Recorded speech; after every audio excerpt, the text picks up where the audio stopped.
Hello everyone, welcome back to my channel. কেমন আছো তোমরা সবাই? আশা করি সবাই ভালো আছো, আমিও ভালো আছি। আজকে নতুন একটা ভিডিও নিয়ে তোমাদের সামনে হাজির হয়ে গেলাম।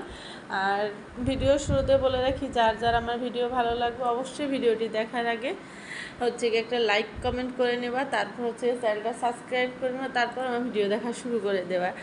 তো চলো, থালা বাসন মাজা শুরু করে দিয়েছি। এটা কিন্তু একদম সকালবেলা ঘুম থেকে উঠে দেখি যে প্রচুর থালা বাসন জমে গেছে, যেগুলো এখন না মাজলেই হবে না।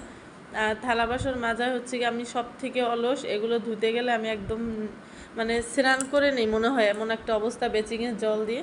তো ভাবলাম এগুলো সব আগে ধুয়ে পরিষ্কার করে নিয়ে তারপর হচ্ছে গিয়ে রান্নাবান্না করব। এগুলো পরিষ্কার করে আমার ছেলেদেরকে ঘুম পাড়াবো, তারপরে হচ্ছে গিয়ে রান্নাবান্না করব।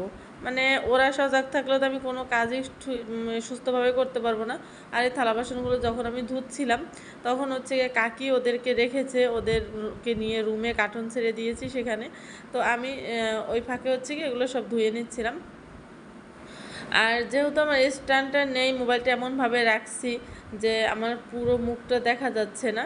স্ট্যান্ডটা আনার পরে হয়তো আবার ঠিকঠাকভাবে ভিডিও করতে পারবো।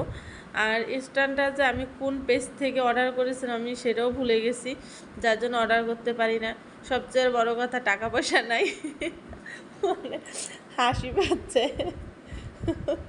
একটা স্ট্যান্ড বেশ টাকা লাগবে কিনতে, তো এই জন্য কেনা হচ্ছে না।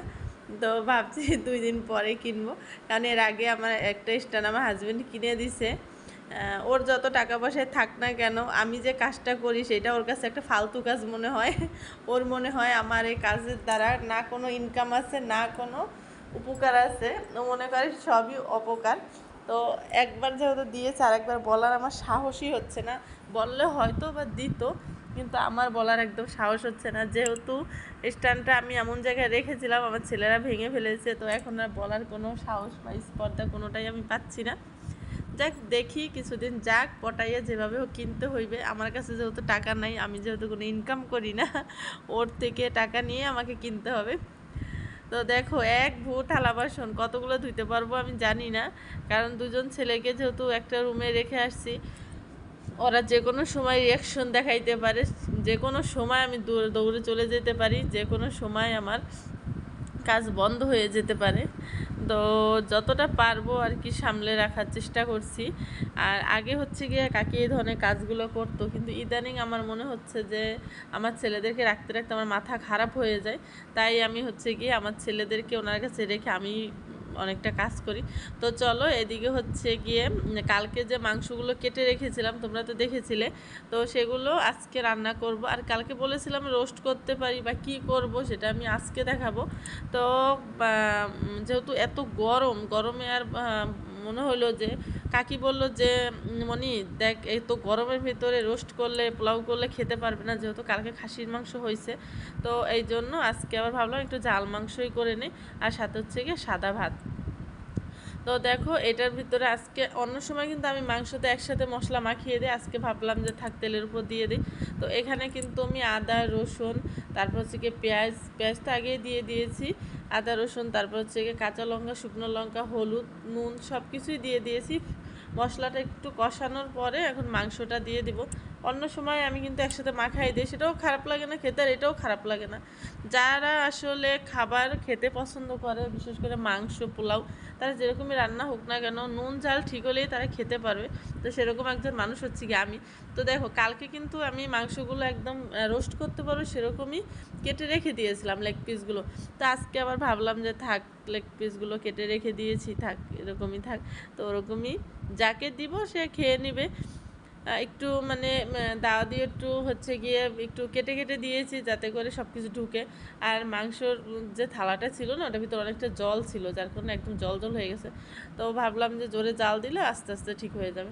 এদিকে দেখো, চালটা ধুয়ে নিচ্ছি, ভাত বসাবো। আর ভাত ভাত এক চুলায়, মাংস এক চুলায় দিয়ে দিয়েছি। দেখো, মাংসটা কিন্তু একদম কষা কষা হয়ে গেছে। এখন একটু ঝোল দিব, একটু ঝোল না দিলে এই যে বড় বড় পিসগুলো আছে সেগুলো কিন্তু সিদ্ধ হবে না ভালো একটা। যেহেতু আমার শ্বশুর এর একটু মানে দাঁতে প্রবলেম আছে, তো ওনার জন্য একটু বেশি সিদ্ধ করতে হবে, তা নাহলে তো খেতে পারবে না। এই জন্য। তো এদিকে দেখো আমার মাংসের ভিতরে কিন্তু আমি গরম মশলাটা দিয়ে দিয়েছিলাম, একদম ঝোল ঝোল হয়ে গেছে, মাংস একদম ছেড়েও দিয়েছে।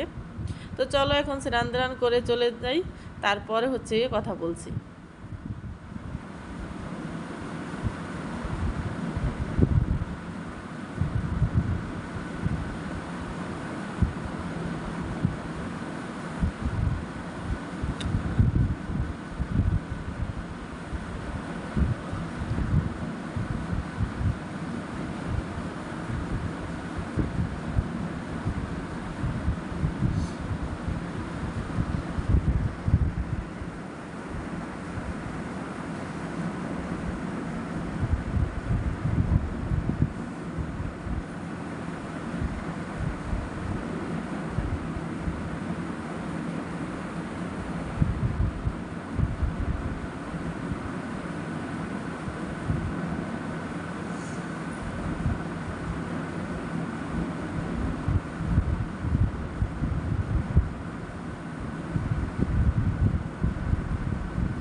তো দেখো দুপুরে খাওয়া দাওয়া করে, খাওয়া দাওয়ার আগে তো কথা বলেছিলাম, খাওয়া দাওয়া করে কিন্তু হচ্ছে গিয়ে আর ক্যামেরা অন করিনি, ছেলেদেরকে খাবার খাওয়ানো এইসব করতে করতে আমার অনেকটা টাইম লেগে যায়।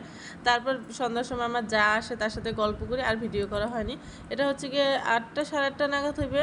আমার ছেলেদের জন্য প্রচুর বিস্কিট, তারপর হচ্ছে আগে এগুলো সব আমার নামে আসতো, এখন ছেলেদের নামে আসে, আমিও খাই, কিন্তু তাও বললাম ছেলেদের জন্য। আগে যে কোনো খাবার আসতো তো সেগুলো আমার নামে আসতো, মানে আমি খাবো। তো এখন যা কিছু আসে ছেলেদের জন্য, এরকম একটা অবস্থা। তো আমার শ্বশুরের জন্য হচ্ছে কি আগে একটু মুড়ি ভিজিয়ে রেখেছিলাম, উনি বললো যে মুড়ি দিয়ে আম দিয়ে খাবে। তো আম দুটো আমি একটু মানে ছিলে দিচ্ছি, তার কারণ হচ্ছে নরম আছে আম, তো এই জন্য দাঁড় কাছে চলে গেলাম না, তো হাত দিয়ে দিচ্ছি।